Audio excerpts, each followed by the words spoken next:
Okay, so next set of questions. Let's solve the next set of questions. First one, third one, right?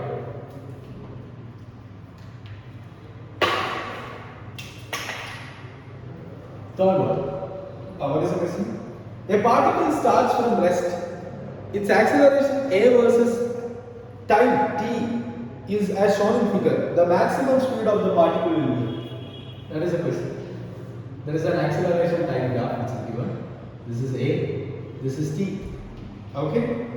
So the question is, what is the maximum speed that is acquired by this body? That is the question. You know that from an acceleration time graph, what is the area under acceleration time graph? Note down the area under acceleration time graph, AT graph. What is that? That is actually what is the area under AT graph is actually the change in velocity. Change in velocity. Okay? What is area under acceleration time graph? Change in velocity.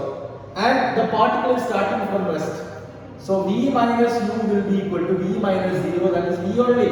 That is the maximum velocity. And at this point the acceleration becomes 0. That is the point where maximum velocity. So I am accelerating right now and it is reaching the maximum velocity and then I am making my acceleration 0. It's just like that. So this velocity v, that is equal to area under this graph. How much is the area under the graph? Half bh. Half into base into height. How much is that? That's equal to half into, what are the values given? The values are given here. Half into 10 into, and how much is this value? This value is equal to 5. Sorry, this is 50, right? Half into 10.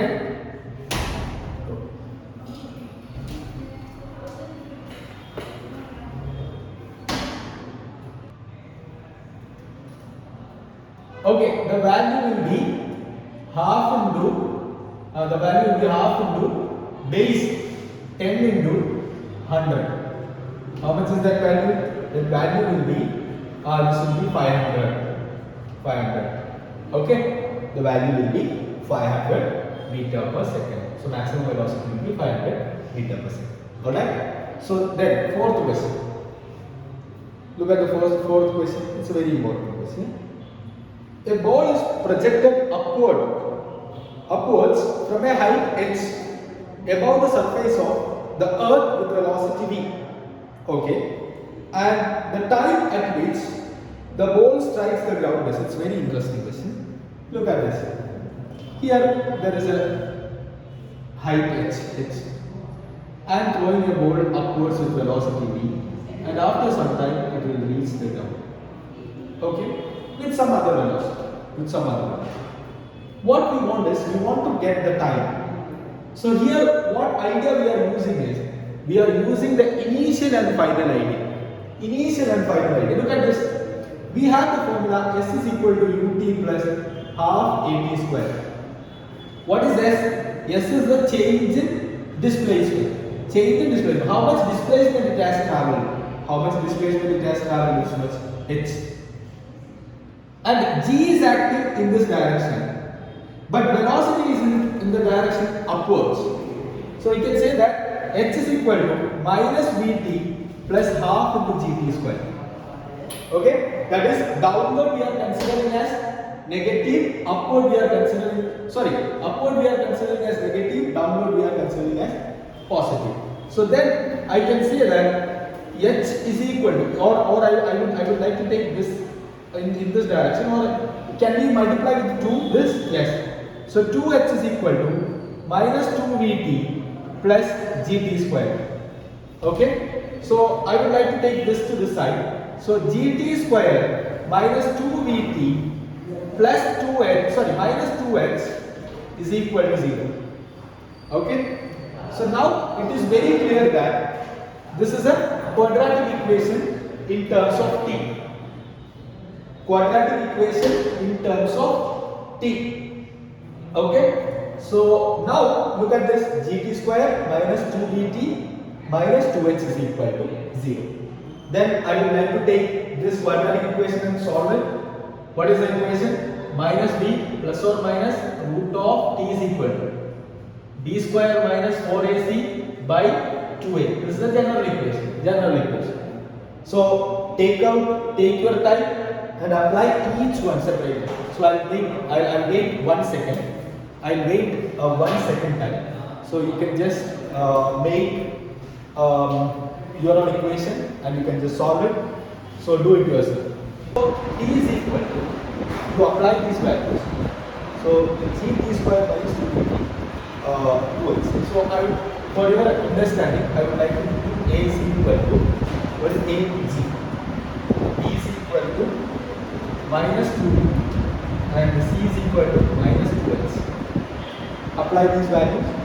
So minus 2d, so it will be plus or minus root of d square, it will be 4d square minus 4ac, 4 into g into c, 2x minus 2x, it will become 8gh divided by 2a. This is what is it. Okay, rearrange it, then you will get the answer. Okay, rearrange this, then you will get the answer. How to rearrange? 2 got cancelled, d by g plus or minus root of d 4d square. When it comes here, it will be d square by g square and 2 will get cancelled, 2 plus 8gh, 2g will get cancelled, it will be 4h. This is what is it. Look at this, how simple it is. So this is how you have to solve. So when you get questions like this. Okay, so the fifth problem, a particle moving in a straight line covers half of its distance with speed 3 meters per second. So I will try to draw this. So look at this, half of this distance is moving with 3 meters per second. Okay, and let's say it starts from A and B, and C is the central point, C. Okay, and then it says the other half of the distance covered in 2 equal intervals of time. That is this one t and this one t. 2 equal intervals with 4.5 meter per second and 7.5 meter per second. Now we have to find out the average speed. Look at this. Usually the average speed that we used to discuss, we discussed all the average speed problems. All of them were like first distance and second distance. With some velocity and with other velocity, but this is like the combination of time and distance. So how would you solve?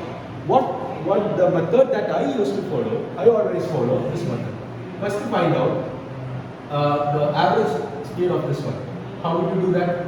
4.5 plus 7.5 divided by 2. Because both are equal intervals of time, v1 plus v2 by 2. Always remember here v1 plus v2 by 2 we are using. Alright, so how much is this? 5 plus 7, 12 by 2, 6 meter per second. This is equal to 6 meter per second. Now first half distance 3 meter per second, second half distance 6 meter per second. What is the formula? V is equal to, V average is equal to 2v1 v2 divided by v1 plus v2. Right? So how much is that? 2 into 3 into 6 divided by 6 plus 3, 9. How much is the value? 4 meter per second. So the answer is 4 meter per second. Option A.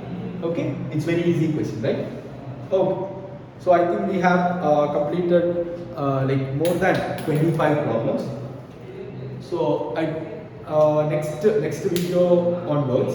So we'll solve most of the like very standard type of questions. For example, after that question, while solving that question, you will get some standard results. Such questions we will discuss from next video onwards. So see you in the next video.